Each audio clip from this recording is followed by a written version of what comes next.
कुमार।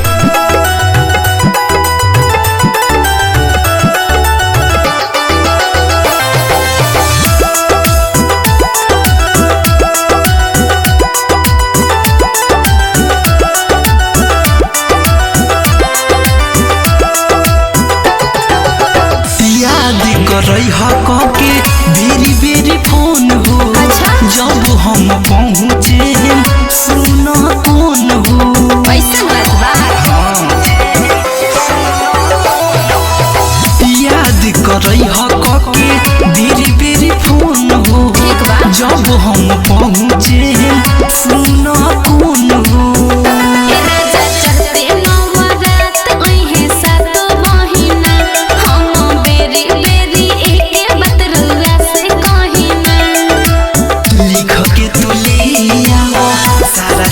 हमके बताओ ना तो जाए पहली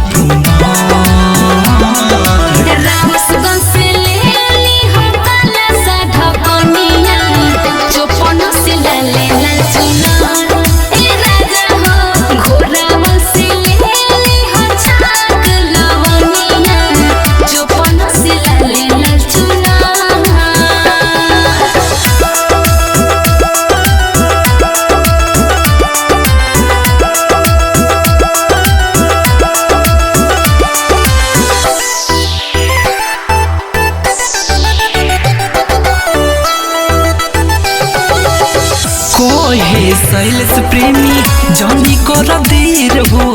ना तयावे में हो जाए सुन गद बेर हो।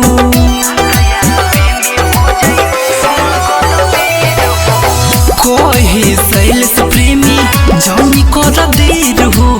ना तयावे में हो जाए सुन देर हो।